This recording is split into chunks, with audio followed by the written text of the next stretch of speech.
P-nya min 400.000, kayak dari sini ya. Kalian tinggal masukkan aja X-nya 0, Y-nya 0 ke P, fungsi P yang tadi. Maka nanti didapatkan hasilnya min 400.000. Min 400.000. Kemudian nanti di sini ada delta P. Delta P ini itu didapatkan dari fungsi P yang di sini, ya. P di sini nanti jadi gini teman-teman.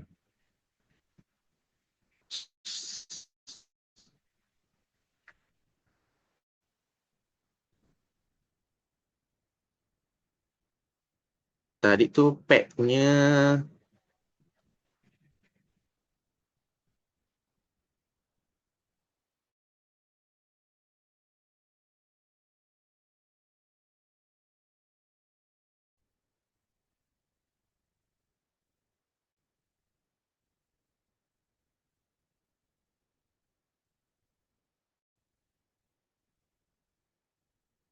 1440, 1740.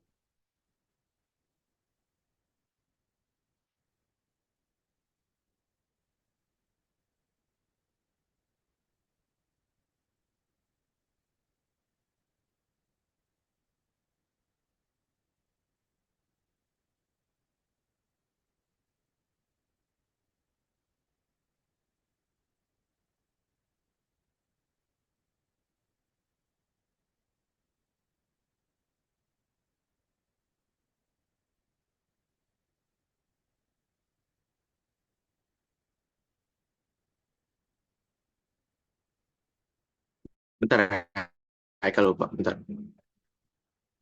Untungan bertambah tadi tuh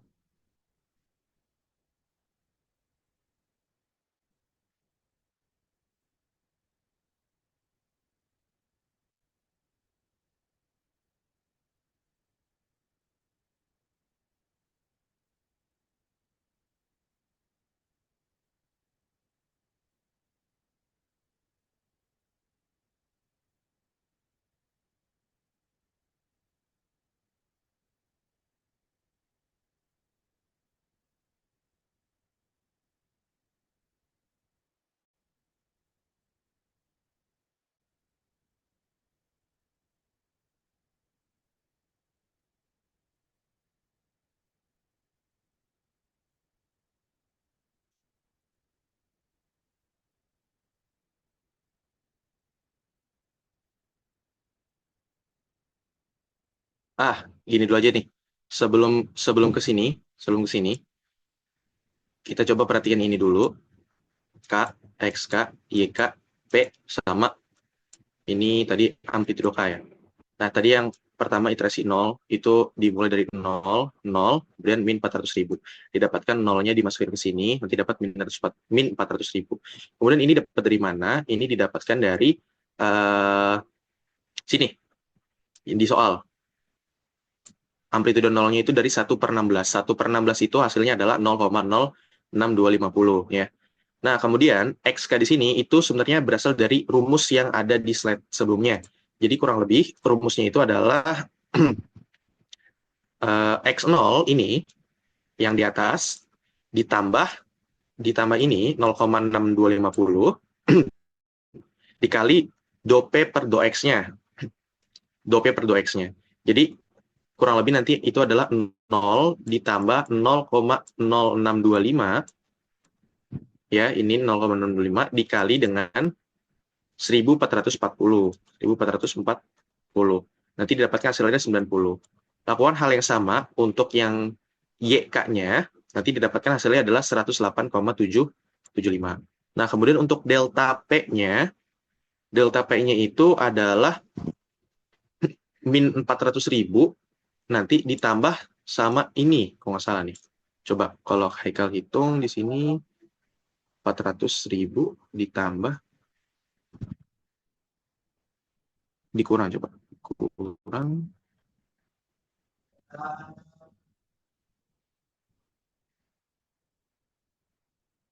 Pak, aduh.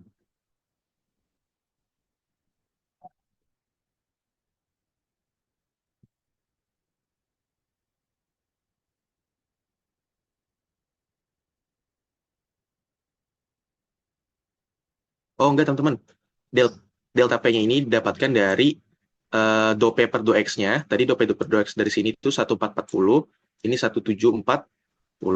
Nah kemudian nanti diakar, nanti dapat hasilnya 2258,858363. Nah, lakukan hal yang sama untuk iterasi kedua. Nanti ini kenapa 0,075? Karena ini kelipatannya adalah 1,2. Jadi 0,0625 itu dikali 1,2 nanti hasilnya 0,075. Begitupun seterusnya nanti ke bawah. Nah, kita tahu dari mana kalau misalkan iteratifnya itu sudah mendekati titik maksimum, kita lihat dari ini ya, delta P-nya. Kalau dia udah mau mendekati 0, itu artinya sudah mendekati dengan titik maksimum. Coba dikecilin lagi, Sal. Nah, di sini terlihat bahwa pada iterasi ke-28, kita dapat XK-nya itu 4735 dan YK-nya itu 7042. Oke, coba next slide. Nah, ini ya, 4735, 7042. Jadi gambar di samping itu menunjukkan kurva level untuk fungsi keuntungan P dan vektor gradien delta P pada iterasi ke-15. Ini visualnya, teman-teman. Ini ada kurva levelnya. Ini tadi udah disebutkan berkali-kali ya untuk fungsi laba total. Nah, vektor gradien delta P ditunjukkan pada titik iterasi 3763, 4809 dibulatkan ke bawah. Oke, lanjut. Kayaknya udah deh. Itu salah, Kak. Ke kanan. Oh, kesimpulan. Oke, jadi dari kedua hal tersebut, kita belajar bahwa optimasi fungsi dua variabel ini dapat dilakukan secara analitik maupun numerik. Contoh kasus perusahaan komputer menunjukkan bahwa titik maksimum keuntungan itu dapat diperoleh dengan menyusun fungsi profit dan menyelesaikannya menggunakan kalkulus multivariabel. Namun, jika solusi analitik sulit didapat, kita bisa pakai yang tadi cara kedua, regresi nonlinear, metode numerik seperti metode gradien pendakian paling curam. Metode ini mengikuti arah gradien untuk secara iteratif mendekati titik maksimum. Hasilnya nanti menunjukkan bahwa pendekatan numerik efektif untuk menemukan solusi optimal dalam kasus nyata. Oke, kurang lebihnya sepertinya itu saja materi dari kelompok kami. Apakah ada tambahan dari Ibu Kala dan pertanyaan dari teman-teman?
Ya, mohon maaf, tadi saya sholat dulu.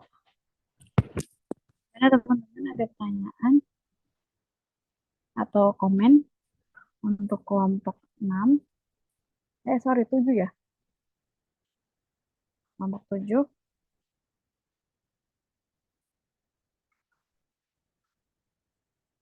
Belum ada yang raise hand.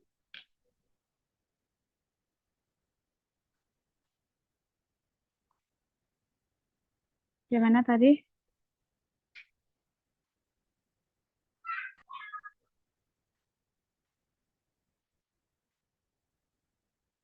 Tadi satu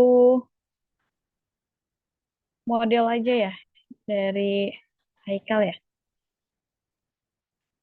Jatuhnya kayak dua, Bu. Pertama yang kalkulus multivariabel sama metode gradien pendakian curang. Tapi dalam satu kasus. Satu Jadi, ya. satu kasus. Untuk memaksimalkan keuntungan gitu ya. Iya. Oke, belum ada pertanyaan dari teman-teman atau komen? Ya sudah, kita save dulu ya. Siapa tahu nanti ada yang mau ditanya atau dikomenin ya. Haikal ya, kita lanjut ke 7 dulu ya. Sorry, 8. Karena sudah jam segini. 8 ada berapa problem? Ada dua, Ibu. Oke, 8 dimulai dulu. Yang kelompok 7 silahkan ditutup dulu. Nanti kalau ada pertanyaan menyusul ya. Atau ada komen-komen. Silakan teman-teman. Baik, terima kasih Ibu Ola dan teman-teman semua atas perhatiannya. Kurang lebihnya mohon maaf. Wassalamualaikum warahmatullahi wabarakatuh. Dari Mbak Mbak Mbak itu Mbak Uyut. Oke, dari kelompok 8, izin share screen ya, Ibu.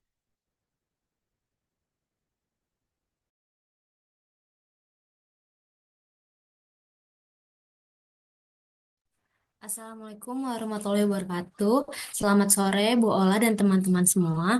Kami dari kelompok 8 ingin mempresentasikan problem dari Kocal Numbers dan 1540. Boleh di next? Untuk anggotanya sendiri ada saya, Rida Ratu Winaya, Leski Azhara, dan Aisyah Ayu dengan NIM tertera. Boleh di next? Ini konten yang akan dibahas ada problem, analisis informasi, tafsiran tabel atau bagian atau grafik, model matematika, penyelesaian, analisis hasil, dan kesimpulan. Boleh di next? Oke, yang pertama ada Kocal Numbers. Dan ini untuk daftar pustakanya kita gunain jurnal yang diberikan oleh Ibu. Di next.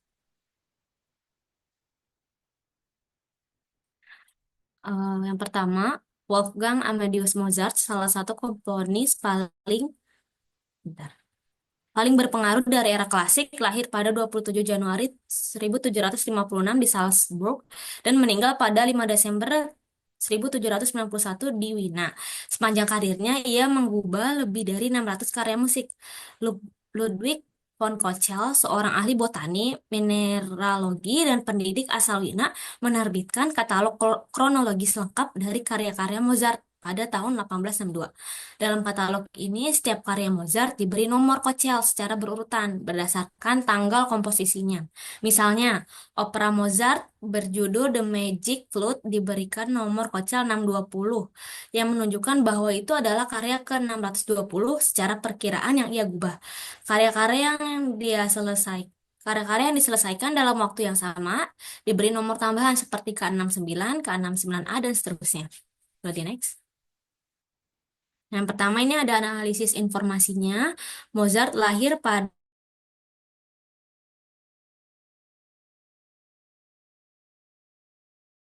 27 sistem penomoran berdasarkan urutan waktu komposisi karya Mozart.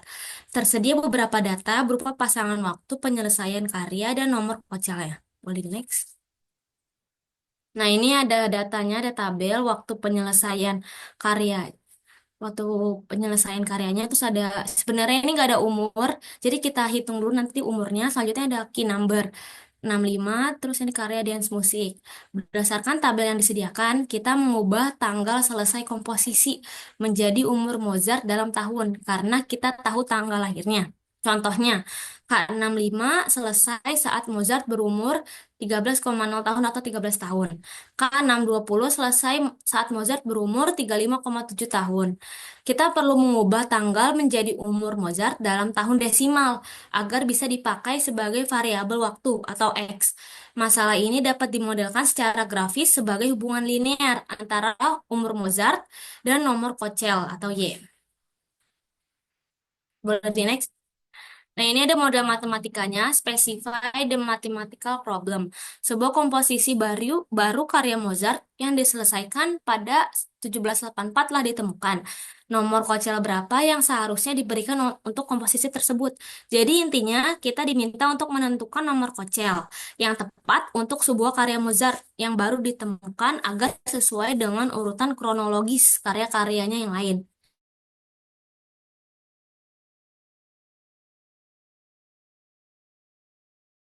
Nah, kita pertama dan selanjutnya sumbu vertikal atau yaitu nomor kocel seperti yang digambar ini. Nah, hasil plot menunjukkan bahwa titik-titik tersebut berada mendekati sebuah garis lurus. Maka kita bisa membuat garis terbaik atau line of the best fit melalui titik-titik ini. Garis ini akan menjadi model matematika yang menghubungkan umur Mozart dengan nomor kocel. Boleh di next. Nah, kita asumsikan hubungan antara Mozart, X, dan nomor Kochel-nya adalah linear, yaitu Y sama dengan AX tambah B. Nah, ini kita ambil dua titik. Titik pertama itu X-nya 13,0, Y-nya 65. Titik kedua, X-nya 35,7, dan Y-nya 620. Nah, ini kita menghitung gradien atau A. Kan rumusnya Y2 min Y1 per X2 min X1. Nah, ini kita masukin aja titik-titiknya. Dan dihasilkan mendekati 24,445. Nah, ini kita substitusiin ke persamaan garis lurus menggunakan salah satu titik. Y sama dengan AX tambah B. Nah, Y-nya kita ini pakai titik pertama ya. 65 sama dengan A-nya kan udah ketemu 24,445 dikali 13,0 tambah B. Nah, nanti B-nya udah ketemu hasilnya minus 252,8. Maka ketemu model matematikanya yaitu Y sama dengan 24,4X dikurang 252,8. Di next. Nah, ini kan yang ditanya tanggal penyelesaian komposisi baru adalah April 1784. Nah, ini kita hitung dulu umur Mozartnya sebagai X-nya nanti. X sama dengan 1784 ditambah 4 per 12 dikurangi 1756, itu 28,3. Nah, ini kita substitusiin aja ke model, ya sama dengan 24,4 X dikurangi 252,8. X-nya itu dimasukin 28,3. Nah, ketemu Y-nya itu 437,72. Berarti nomor kocan yang sesuai itu K437. Boleh di next. Nah, ini evaluasi modelnya. Berdasarkan data, K385 adalah dari Juli 1782. Dan K470 adalah dari April 1785. Dan berarti K437 dari April 1784 berada tepat di antara dua nilai tersebut. Nah, ini menunjukkan bahwa hasil model masuk akal dan sesuai dengan urutan kronologis karya Mozart. Namun, model hanya menggunakan 9 titik data.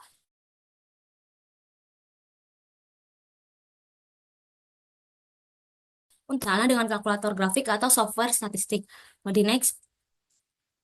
Nah, kesimpulannya, model matematika linear antara umur Mozart dan nomor Kochel dapat digunakan untuk memperkirakan nomor yang sesuai untuk karya baru. Berdasarkan pendekatan manual dan regresi teknologi, hasilnya berkisar antara K437 hingga K443. Nomor Kochel yang tepat dapat dipilih dengan memperhatikan penomoran karya lain yang disusun pada periode serupa. Model ini juga bisa digunakan untuk mengecek keanehan penomoran dalam katalog Kochel lainnya. Meskipun perlu kehati-hatian karena data yang digunakan bersifat terbatas.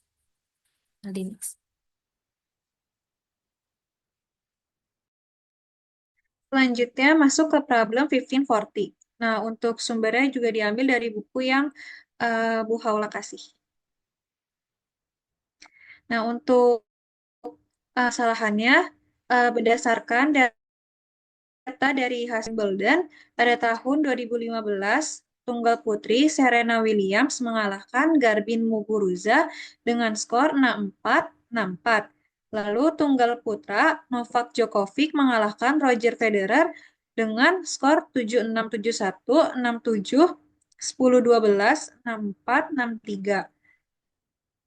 Beberapa tahun yang lalu, seorang komentator tenis membuat pernyataan berikut saat berlangsungnya turnamen Grand Slam.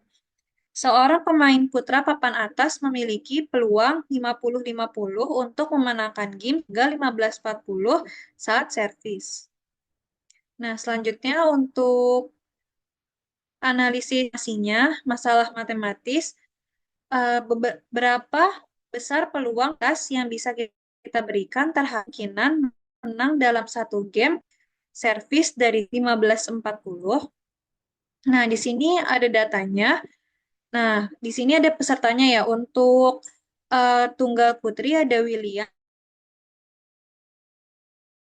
Muguruza, dan untuk tunggal putra, untuk yang di sini ada first serve in, yaitu servis pertama yang berhasil masuk ke dalam lapangan dengan sah. Untuk Williams, 37 dari 68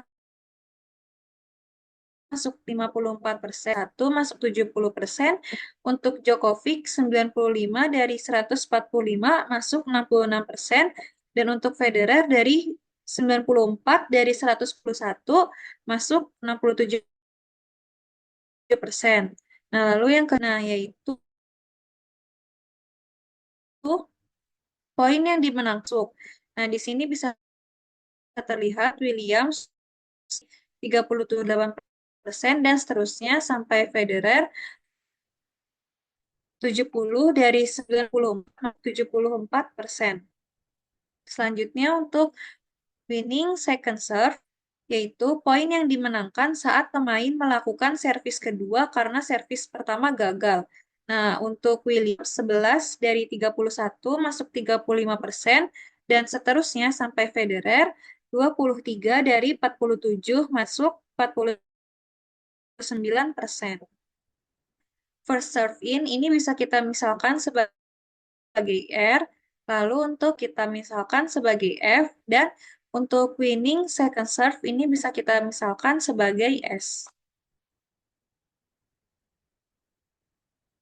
Nah, selanjutnya untuk asumsikan frekuensi jangka panjang di hasil servis, kami membuat asumsi-asumsi berikut. Pertama, peluang dari hasil jangka panjang dari hasil servis yang tercantum dalam tabel dianggap independen, tidak bergantung terhadap hasil poin sebelumnya. Nah, perlu dicatat bahwa keandalan asumsi ini akan meningkat seiring dengan kualitas pemain. Lalu yang ketiga, setiap poin hanya memiliki kemungkinan hasil yang saling eksklusif, yaitu menang A. Nah, di sini ada gambaran dari diagram batangnya. Jadi ketika servis pertamanya masuk, yang R ini, maka untuk servis keduanya, jika dia tidak masuk, maka dia kalah. Lalu untuk servis pertamanya, kalau misal dia nggak masuk, maka untuk servis keduanya, jika dia masuk, maka dia menang, dan jika dia tidak masuk, maka dia kalah. Nah, untuk memenangkan sebuah poin, entah servis pertama masuk dengan peluang sebesar R, dan poin servis dimenangkan dengan peluang F, atau servis pertama gagal atau keluar dengan peluang 1 min R, dan poin dimenangkan servis kedua dengan peluang S. Oleh karena itu, seperti yang terlihat pada gambar ini, dengan menggunakan notasi dari tabel untuk memenangkan 1 poin servis P di min R dikali S. Nah, di sini ada keterangannya untuk P, peluang menang 1 poin servis. Untuk R, peluang servis pertama masuk. Untuk F, peluang menang jika servis pertama masuk. Dan untuk S, servis kedua, peluang servis pertama gagal. Nah, untuk nilai dari R dan F, S-nya ini didapat dari tabel yang ada di sini ya. Ini sebagai R, lalu ini sebagai S. Nah, selanjutnya untuk model matematikanya, gunakan data dalam tabel, kita dapatkan peluang Djokovic memenangkan 1 poin servis. Saya izin off cam ya Ibu, karena sinyalnya nggak stabil. Oke, jadi untuk Djokovic memenangkan 1 poin 0,66 dikali 0,74 ditambah 0,34 dikali 0,6 didapat 0,69. Nah, ini menggunakan rumus pada slide sebelumnya, rumus yang ini. Nah, lalu untuk peluang memenangkan sama dengan 0,67 dikali 0,74 ditambah 0,33 dikali 0,49 hasilnya 0,66. Nah, dengan catatan Q sama dengan 1 min P adalah peluang kalah dalam 1 poin servis. Peluang memenangkan poin saat menjadi penerima adalah komplement dari peluang lawan menang sebagai server 1 min P lawan. Nah, misalkan PRG adalah peluang seorang pemain memenangkan game dari skor 15-40. Nah, ini inti permasalahan kita. Jadi kita mau lihat peluang seorang pemain menang dari game dengan skor 15-40. Nah, untuk menang dari 15-40, server harus yang pertama menang 2 poin berturut-turut, lalu yang kedua menang dari Deus, yaitu posisi imbang dalam satu game. Jadi dia sama aja kayak seri gitu. Nah, jadi peluang yang dibutuhkan adalah PRG sama dengan P kuadrat dikali PRD, di mana PRD adalah peluang menang game dari posisi Deus. Nah, untuk memenangkan dari Deus, server harus menang 2 poin berturut-turut. Nah, peluangnya P kuadrat. Jadi nanti nilai dari P yang di sini itu dikuadratkan. Nah, skor kembali ke Deus lalu menang dari Deus lagi. Nah, untuk kembali ke Deus ada 2 jalur. Yang pertama, menang 1 poin lalu kalah 1 poin PQ, atau kalah 1 poin lalu menang 1 poin QP. Nah, selanjutnya, maka PRD sama dengan P kuadrat ditambah 2PQ dikali PRD. Maka PRD sama dengan P kuadrat dibagi 1 min 2PQ.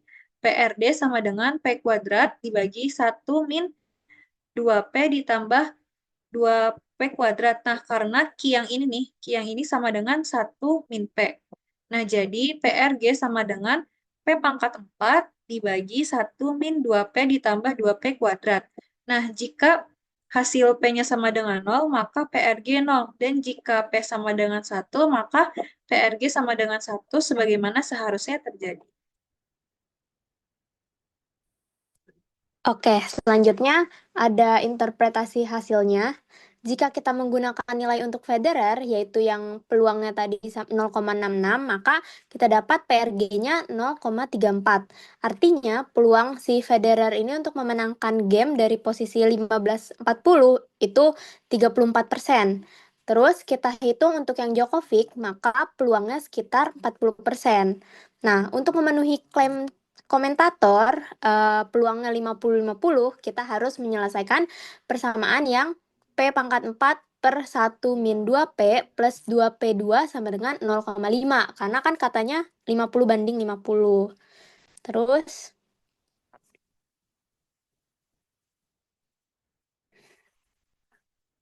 next, Ki. Oke, terus dengan bantuan program CAS, kita bisa mendapatkan P-nya itu kurang lebih sama dengan 0,75. Aduh, dibacanya apa lupa. Terus kita cek saat P-nya sama dengan 0,75, maka peluang PRG itu 0,506 atau sekitar 50,6%. Nah, komentator tampaknya agak optimis ya. Karena itu masih yang tadi, yang peluang Djokovic sama itu Federer kan masih jauh dari 50% yang di awal tadi. Terus namun dari data Wimbledon hanya melibatkan lawannya yang terbaik. Kalau untuk lawan yang biasa aja atau kualitasnya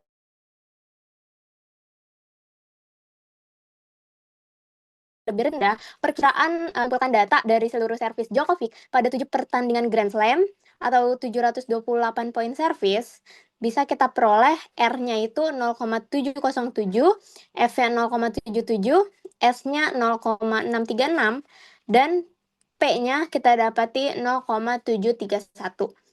Terus dengan P sama dengan 0,73, kita dapat PRG-nya kurang lebih 0,469 atau peluangnya 47%. Artinya peluang si Djokovic untuk menang ini naik nih, jadi 47%. Next.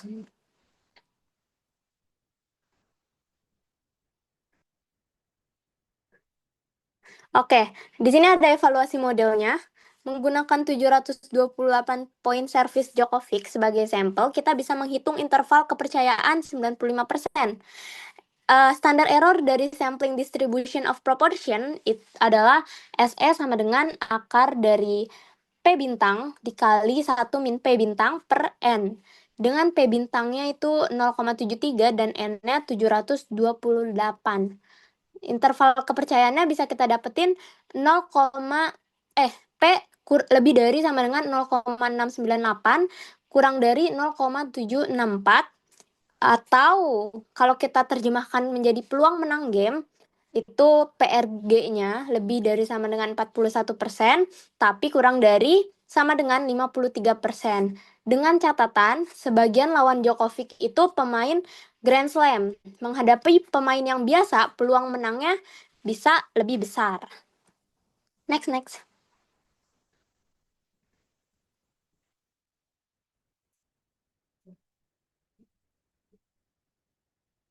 Oke, terus yang terakhir ada report the solution. Analisis ini berfokus pada Novak Djokovic sebagai studi kasus. Namun sebaiknya klaim komentator juga diuji dengan pemain top lainnya, termasuk pemain putri. Nah, contoh pengembangannya. Bagaimana dengan peluang pemain wanita? Gunakan pendekatan serupa dengan data servis Serena Williams dan bandingkan dengan pemain top wanita lainnya. Terus problem lanjutan yang dapat dieksplorasi lagi itu peluang menang game dari berbagai skor kayak 0-40, 30-30, 40-0, dan sebagainya.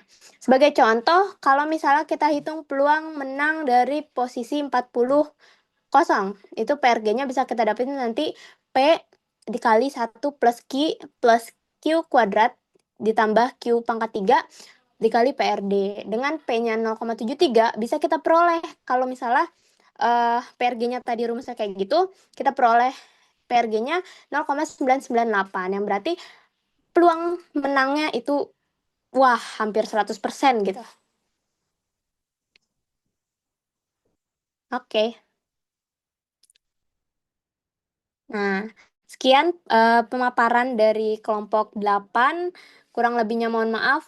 Untuk teman-teman ada yang ingin bertanya atau Ibu Ola ingin mengkomentari? Oke, Aisyah, terima kasih. Menarik banget ya ini tentang ini ya peluang untuk menang kalau dari servisnya itu udah berapa tadi poin 1540 ya? Iya, Ibu. 1540 saat awalnya dia yang servis gitu ya? Maksudnya ya dari problem ini ya. Ini ya apa namanya yang kita lihat itu sampelnya adalah si Djokovic ya. Iya, Bu. Sebentar, saya cek lagi. Djokovic sama tadi ada Federer juga ya. Tapi Djokovic-nya mengalahkan Federer gitu.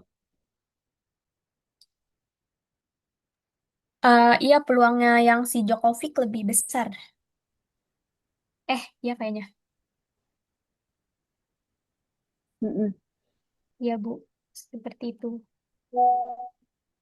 Menarik ya, karena dari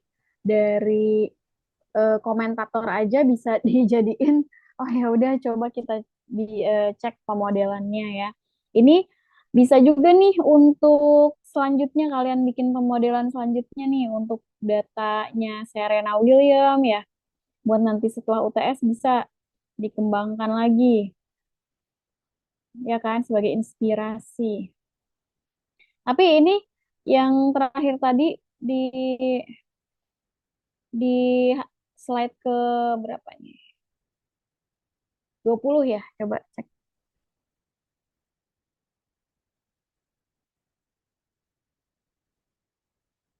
Geser sebelumnya lagi.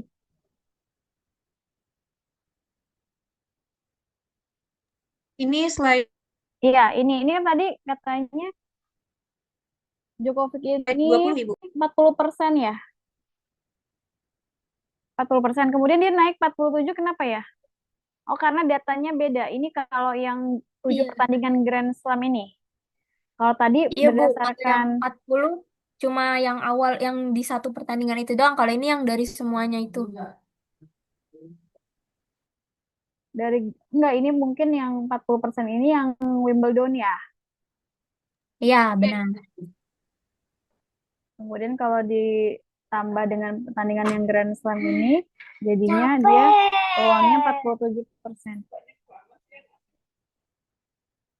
Gitu ya? Iya, Bu. Seperti itu. Oke.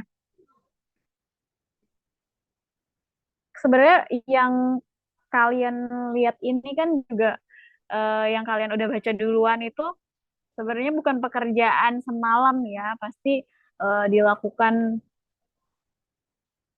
penelitian yang membutuhkan waktu gitu. Jadi wajar aja kalau memang kalian bacanya itu nggak bisa langsung dalam semalam langsung mengerti gitu misalnya ya.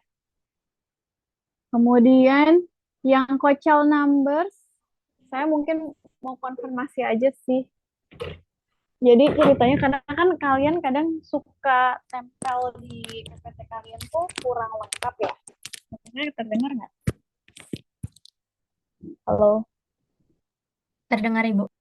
Iya, jadi kalian tuh suka tempel problemnya kayak tadi kan dengan bahasa Indonesia, tapi ternyata bahasa Indonesianya kurang tepat atau eh, cuma tempel info-infonya belum lengkap gitu. Nah, ini kan berawalnya berarti dari Mozart.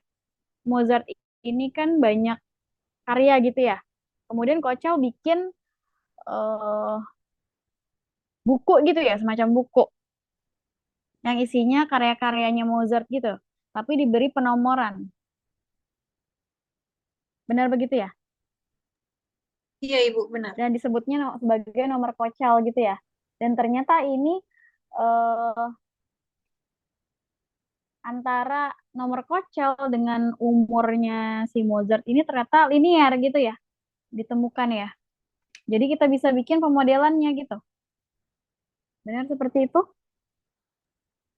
Iya, Ibu, benar. Ya, jadi bukan kita menentukan nomor Kocal kan, jadi kita membuat pemodelan dari yang sudah dibuat, nomor Kocal yang sudah dibuat gitu ya. Benar nggak?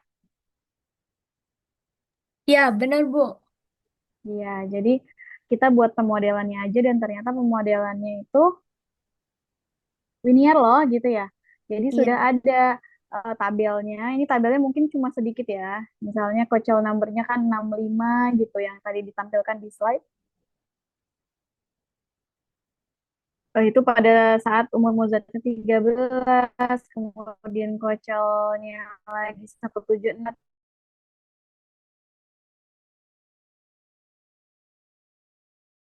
itu pada saat 21 gitu ya. Iya, Bu. Nah, kalau tanggal selesainya itu ngaruh nggak sama modelnya, pemodelannya?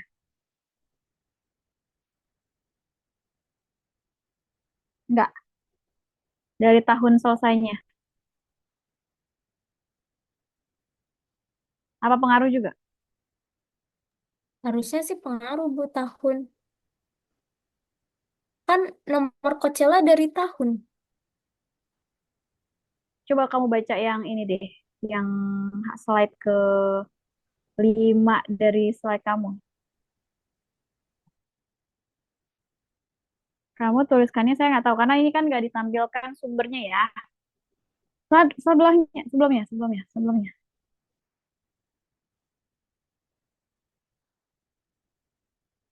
Lagi, sebelumnya.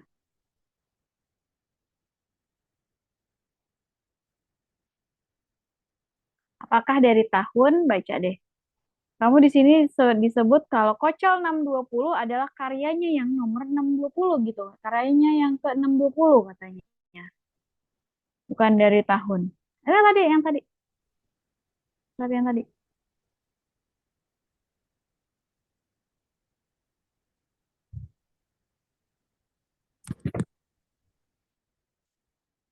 Bukan yang ini, saya. Yang ini. Yang tadi problem Kocel nomor. Nah, ini. Yang tadi. Geser. Sebelumnya. Problem Kocel numbers judulnya tadi. Eh, maaf, Ibu, di saya nge-lag. Berarti yang analisis informasi yang ada poin 1, 2, 3 atau yang ada tabelnya ya, Ibu? Yang ada 1, 2, 3. Geser lagi sekali berarti. Oh, iya, Ibu. Ini di saya udah sih, udah belum berubah ya? Iya. Di saya udah berubah kok, Bu, menjadi 1, 2, 3. Itu saya ya yang agak-agak. Iya, bukan 1, 2, 3, bukan sebelum ini. Oh, yang sebelumnya. Nah, ini maksudnya. Nih, oh, misalnya opera Mozart berjudul Magic Flute diberikan nomor kocel 620, menunjukkan bahwa itu karya ke-620 gitu. Dibilangnya karya ke-620, ya kan? Iya, benar. Jadi bukan di tahun 9620 dia apa bukan 9 Iya, ya. iya. Bukan dari tahunnya, tapi dari karyanya yang keberapa.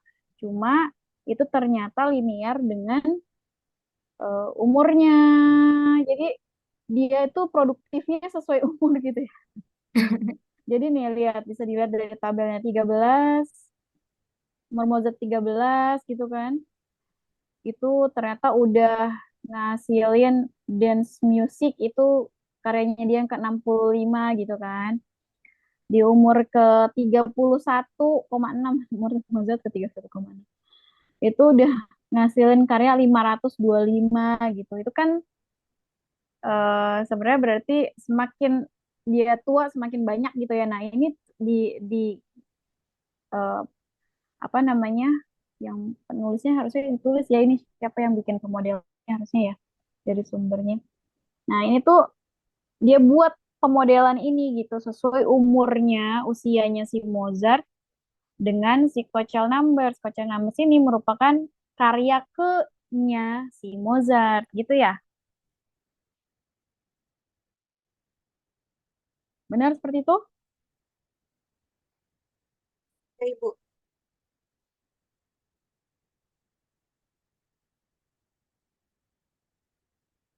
Mungkin ini bisa dilihat dari ininya ya. Ini bisa juga dilihat umur Mozart saat itu bisa diselesaikan dalam model nih.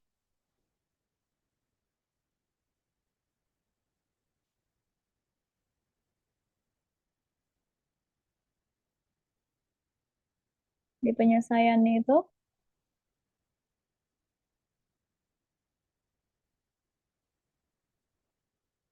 pakai model matematikanya kan. Sudah ketemu ya model matematikanya ya. Kemudian untuk mencari nilai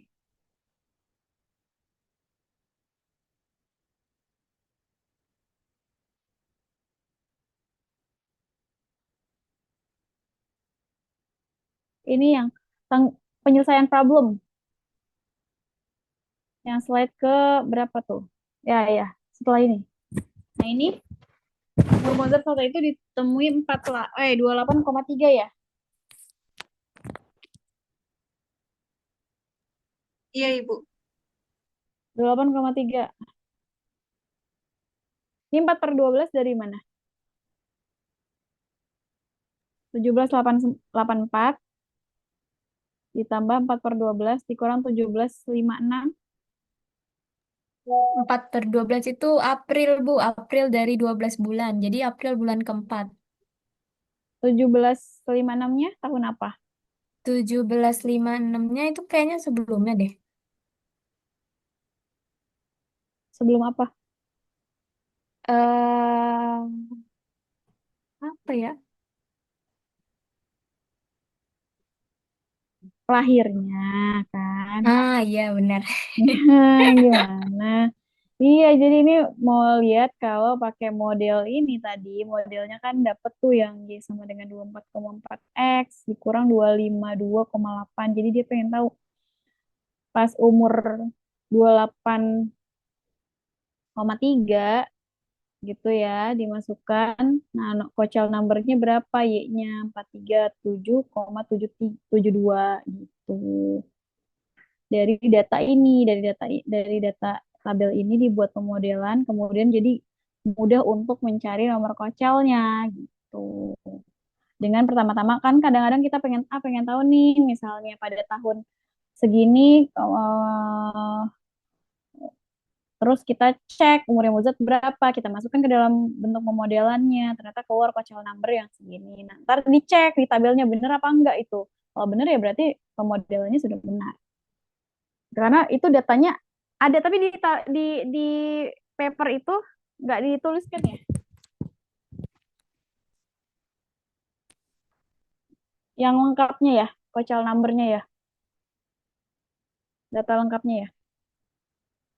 Nggak, Cuma segitu sih, Bu. cuma segitu aja yang ditampilkan di slide. Iya. Coba dicari ya, siapa tahu nemu, googling deh. Kocal Mozart, nomor kocelnya Mozart ya. Biar kita bisa cek nih, menarik sekali nih. Ya, ntar kalau nemu, tempelkan ya di belakang PDF-nya ya. Oke, Bu. Mm-mm. Gitu, itu aja sih komen dari saya. Teman-teman yang lain, ada yang ingin komen?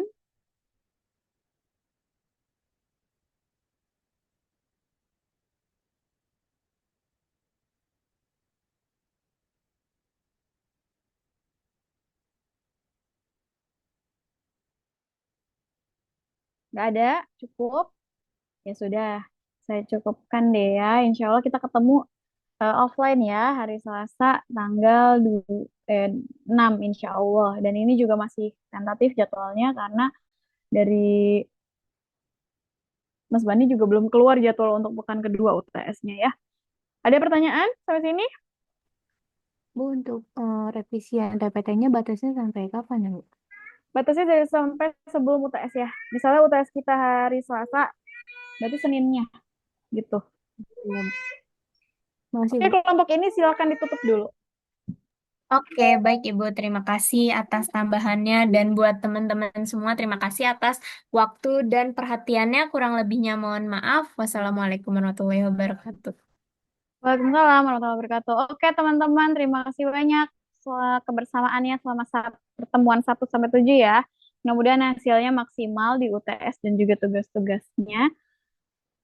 Insya Allah ketemu di tanggal 6. Oke, terima kasih. Saya cukupkan. Assalamualaikum warahmatullahi wabarakatuh. Waalaikumsalam. Waalaikumsalam Terima kasih Ibu. warahmatullahi Terima wabarakatuh. Terima kasih, Bu. kasih. Sama.